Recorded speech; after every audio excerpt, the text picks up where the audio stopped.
Labas, brangi, ta, kuri jautiesi klesti savo veikloje, darbe, kūryboje.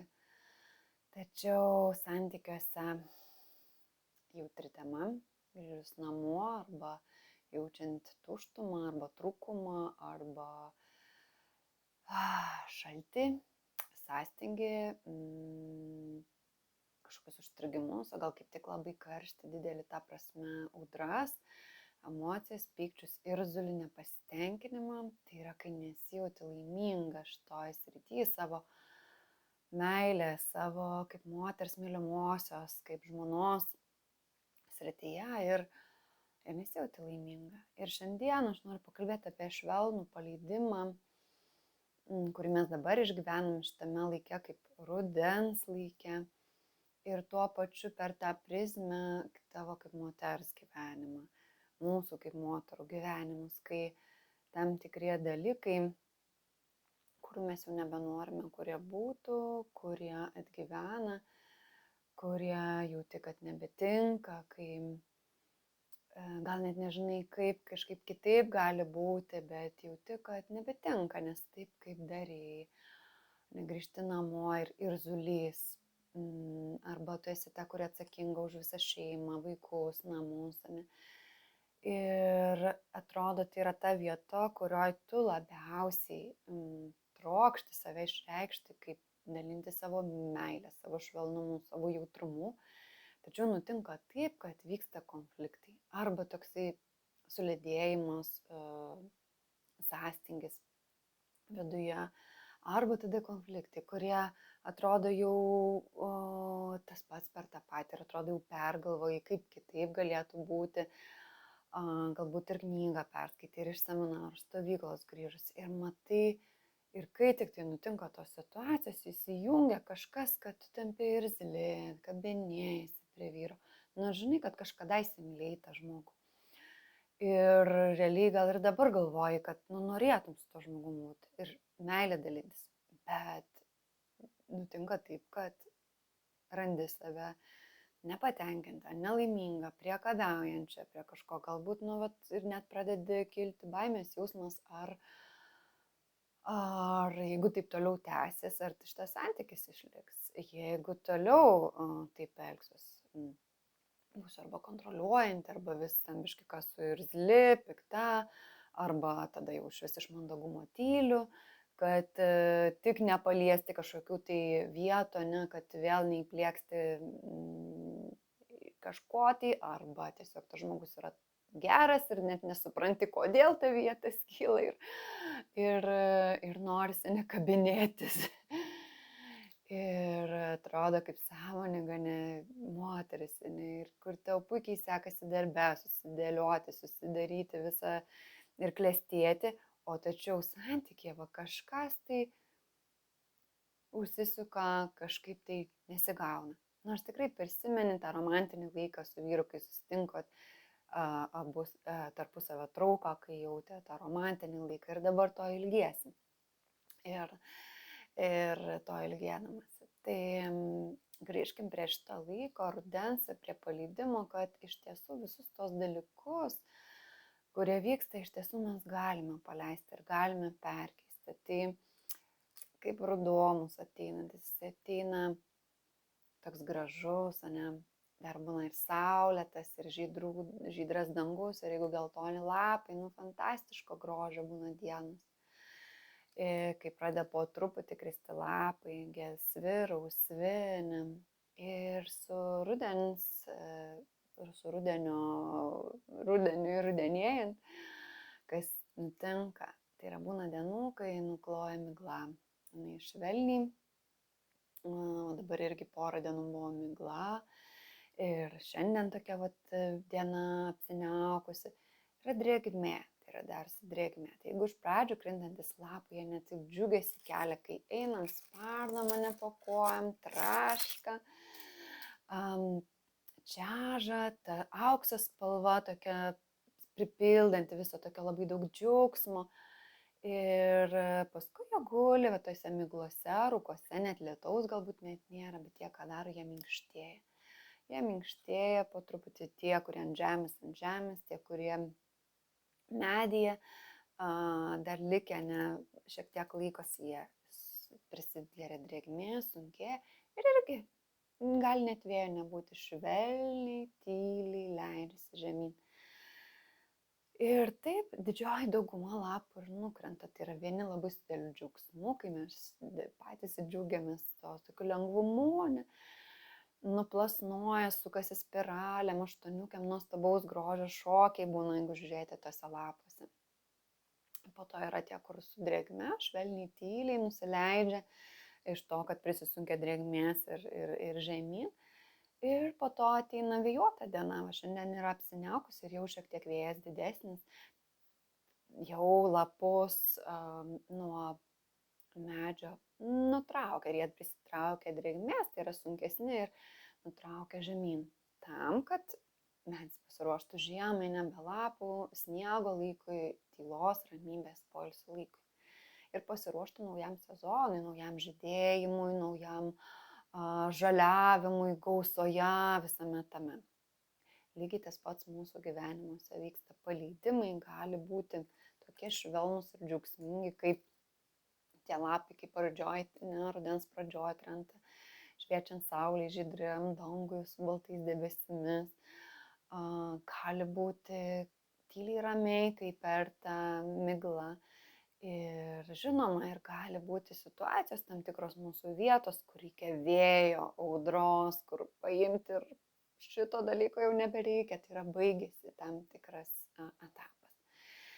Tai kalbėdama apie šitą švelnų paleidimą, noriu tau priminti, kad visoms mums žinomos tos situacijos, kai mes tiesiog nebegalim kitaip. Tiesiog kitaip nebegalim, tai yra priverčia aplinkybės išeiti iš tam tikrų situacijų.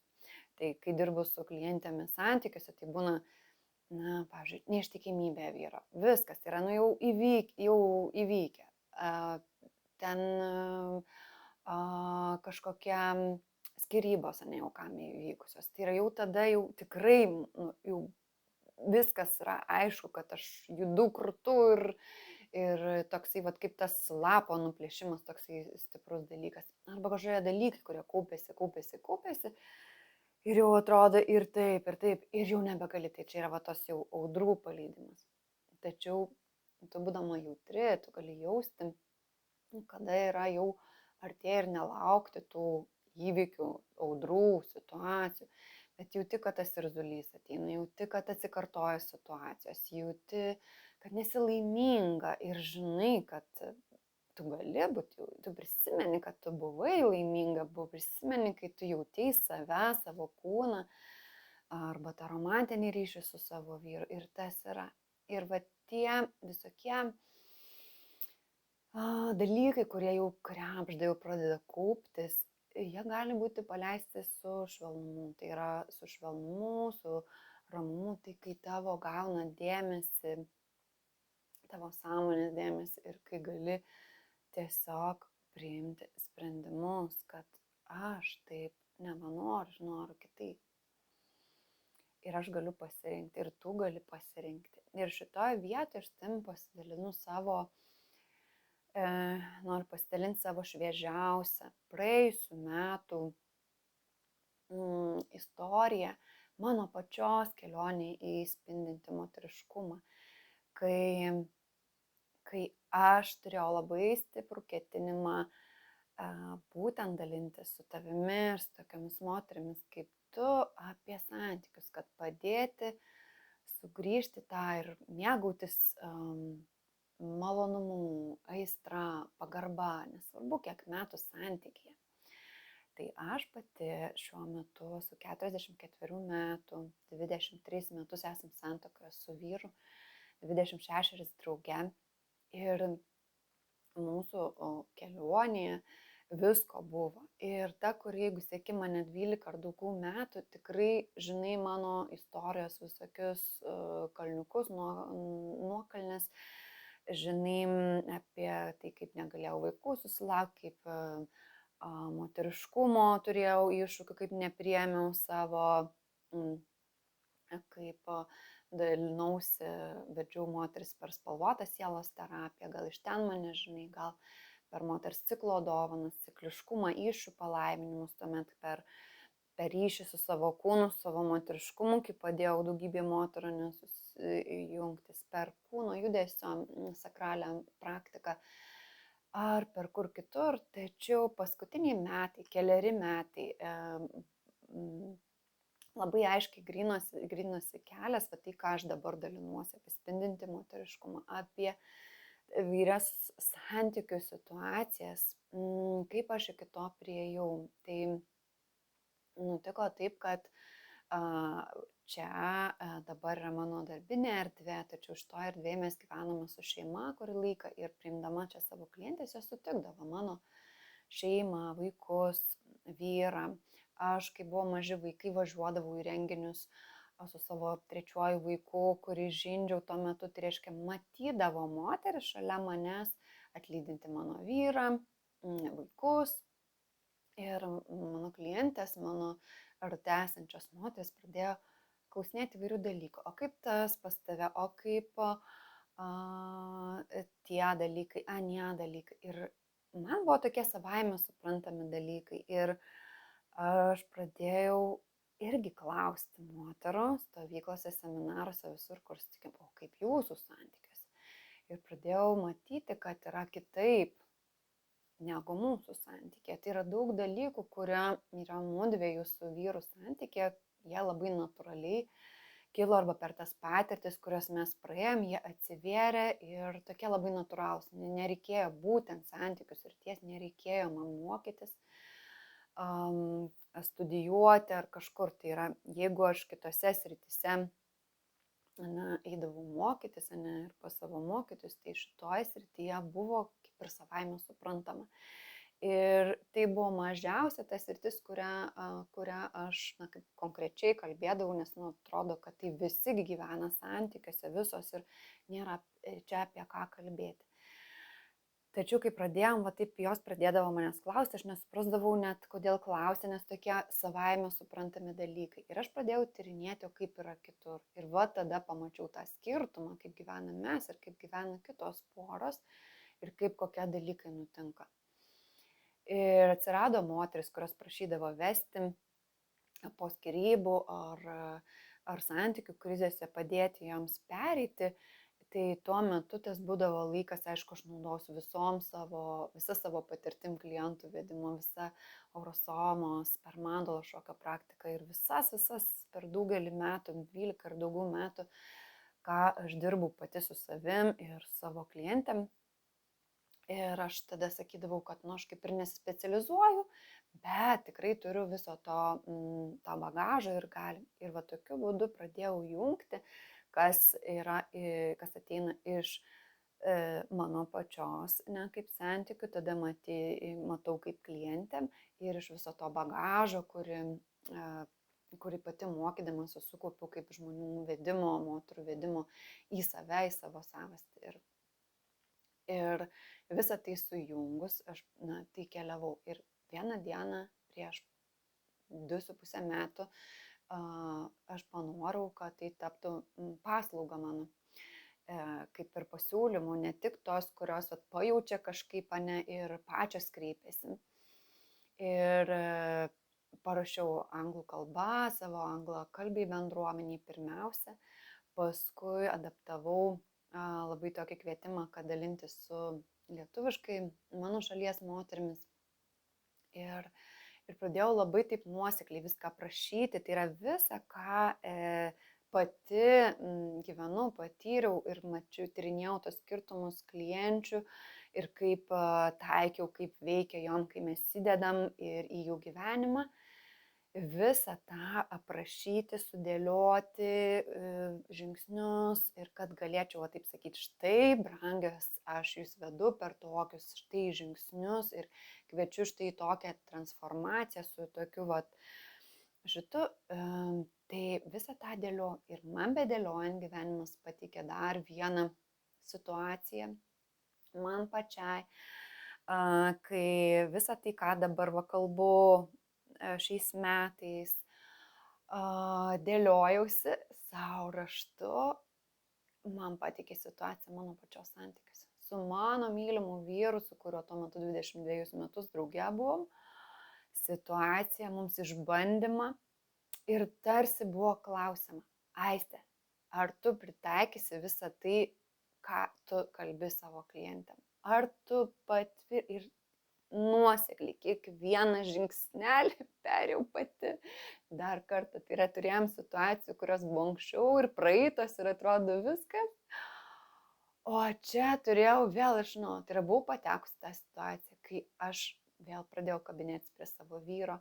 Man nepatiko mūsų ten buitinė situacija tam tikra. Ir įkritau tokį nelaimingumą ir atrodo pradėjau kontroliuoti. Ir visą, ką dabar pradžioj tau kalbėjau, visą tokia pati buvau, tą, nežinau, mėnesį, ten keli mėnesiai buvo. Ir įkritau į tokį dalyką, tą istoriją poros mėnesių, kur visą, ką aš sakau, kad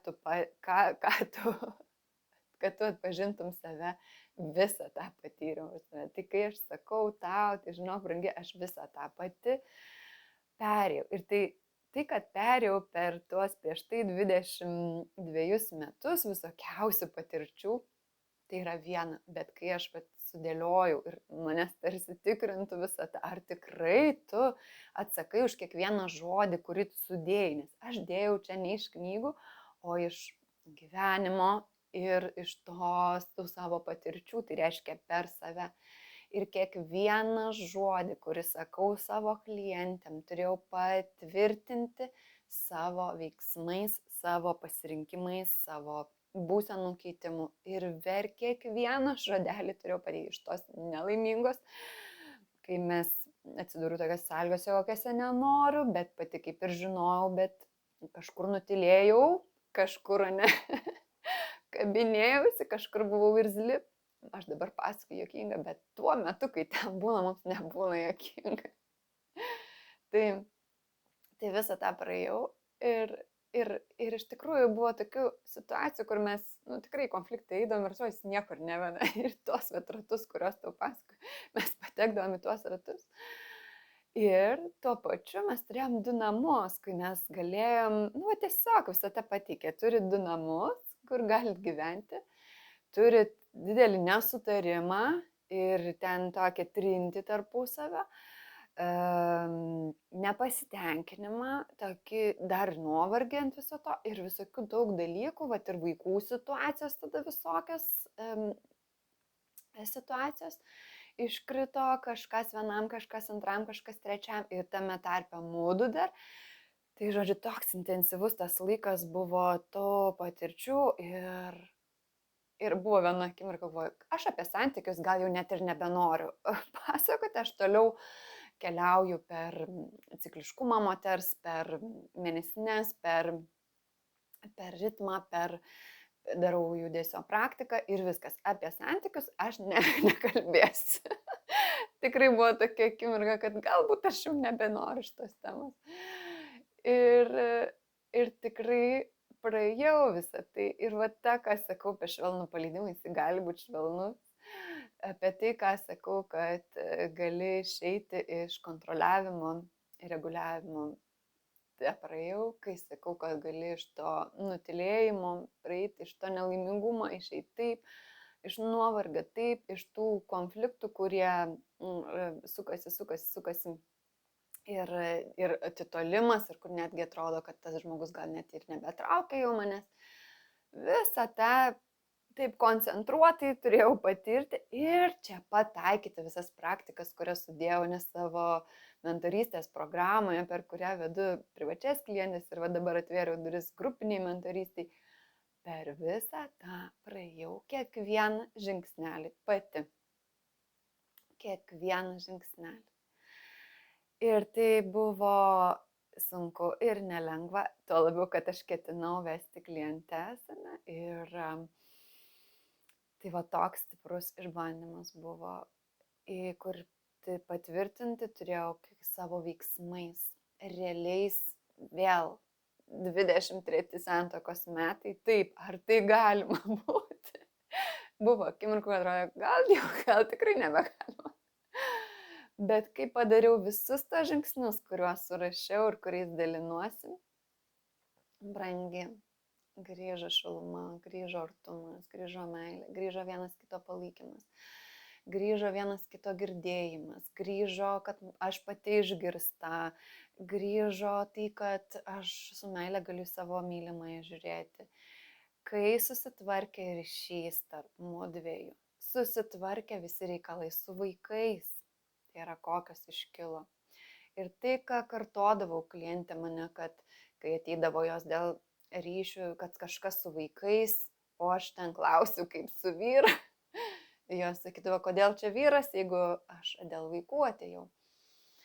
Tai lygiai tas pats. Tai yra, kai tik tai susviruoja santykis su vyru, pradeda santuokai, kai esame šeimoje, tada ir vaikų išlenda visokiausi dalykai. Kai tik tai stabilizuojasi tas pagrindas, mylintis tarp vyro ir moters, mylimųjų, mylimosios ir mylimojo, vaikų tėvų, viskas atsikuria pusiausvyrą. Kai lydžiu klientės, kurios skyrybas išgyvensios, tai taip pat, ne, kai jinai sutvarko tą ryšį su buvusiu vyru, savo vaikų tėčiu ir save susigrąžina būti savimi, patenkinta, besimėgaujančia gyvenimo moterimi, kuri jaučia gilų vedimą iš savo vidaus, jaučia pasitenkinimą savo kūnu, savo gyvenimo, savo ritmu. Ir tada gauna tokius vidinius impulsus, tampa pati patraukli pirmiausia savo, tada gyvenimo aplinkybėm. Ir tada jinai tiesiog laiminga gyvena ir susitvarko tuos ryšius, kurie buvo.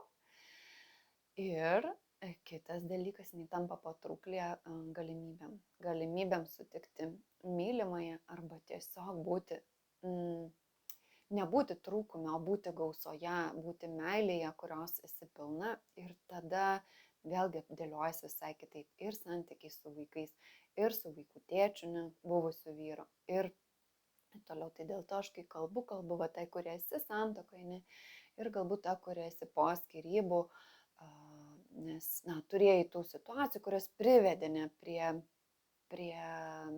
iširimo santykio, kur turėjai tam tikras pamokas. Be jokio savęs vertinimo, kaltinimo, be savęs menkinimo, kad taip nutiko tavo gyvenime. Nes tuo metu tu darai visą, ką galėjai geriausia. Reiškia, tuo metu pagal tai, kaip tu žinojai, pagal tai, ką tu paveldėjai iš savo šeimos, giminės, tu padarai geriausio, ką galėjai ir su didelė meilė, nes esi ta moteris, kuri nori mylėti ir būti mylima. Tik tai mūsų pasaulyje yra taip, kad tas noras būti mylimai ir mylinčiai yra išsikraipęs, pilktas kolektyviniais įsitikinimas, programavimu, kurį per giminę gavom. Ir dėl to gaunasi, kad tarsi paukodama save, tu išreiški savo meilę. Ir kažkur tas paukojimas pasireiškia kaip galbūt kažkur nutylėjai, ne, būdama mandagi, kažkur tai neišreiškia kažkokio savo poreikio, irgi galbūt iš mandagumo, kad nelaikau vietoje arba kad kito žmogaus. Ir vat tas iškraipo iš karto tavo tą meilės tėkmę, nes reiškia, tu tuo metu uždengi galimybę tekėti tai meiliai, kuri teka per tave, į tave, ne iš kitų žmonių, iš tavęs į kitus žmonės, kai kažką sulaikom, ar kažkokią gėdą, ne dėl kažkokių dalykų, dėl savo šeimos patirčių, iš tos, kurios keliai, gal kažkokie tėvai, ne kažkokios tėvų situacijos, kurios sukelia gėdą, nepatogumus, galbūt vyro, kur vietoj to, kad išspręstų mane tą gėdą nešiesi, tarsi slėptų mane tam tikrus dalykus šeimoje ir tu slėpdama gesini save, gesini tą meilės srautą, kuris teka per tave, kurio galėtum dalintis ir atkurti ryšį, vietoj to, kai gėda verčia susispausti arba kaltė susispausti ir tarsi slėpti kažką. Ir tuo metu, kai slėpi, naudoji savo labai energiją energiją naudoji ir gesini, vietoj to, kad per jį pilnai leistum praeiti gėdai, kaltei ir išeiti ne iš tavo sistemos, iš tavęs, iš tavo kūno, paleisti įtampos, kur su laiku tos įtampos besiformuojančios kūne gali reikštis kaip ir sveikatos problemos. Ne? Ir va čia irgi ta vienas iš ženklų, kai patiri jau sveikatos kažkokius dalykus, kur din, varpas skamba, kad brangi, tu daugiau negali savęs nei skaičiuoti, nei tų žmonių, kurios myli sąrašą. Negali palikti savęs šalia, kai visais pasirūpini, o save paskutiniai vietoj. Nes jie neturės to meilės šaltinio, kuriuo tu esi, jeigu tu nepasirūpinsi savimi laiku, čia ir dabar, kol dar esi klestinti savo veikloj darbe ir kur gali dar turėti resursų savo padėti ir judėti, ne, ir atnešti tą srautą, sureguliuoti ir savo santykį, mylinčiam su savo mylimuoju, su savo mylimais artimaisiais žmonėmis, vaikais. Ir galų gale pati jausti tą malonumą, ne kad tiesiog gyveni, kažkokias pareigas atlieki, bet jauti tą džiaugsmą gyventi. Malonumą, kad ir su visom atsakomybėm, su visom rutinom, su visais namais, su tavo verslu, tavo darbo ar kūryba, su tavo mylimuoju, su tavo gyvūnais, su kokiais dideliais projektais. Ir galbūt vaikų ar šeimos ten namų netvarka, su viskuo turi teisę būti tas, kad tu jautiesi laiminga. Tu jauti vidinę ramybę, tu jautiesi įsižemins, tu jautiesi būdama savyje ir mėgaujasi ryšiu, šiltu, pagarbiu ir aistringu su savo mylimuoju. Kai nėra arba aistra ir tada tenai belen kokia pagarba, ne, arba pagarba, bet nėra aistros ir intimaus ryšio, arba, nu, vat kažkokie variantai, arba. Brangi, tu kai esi moteris, tu turi galimybę ir jeigu jauti, kad gali įsivaizduoti, kaip tu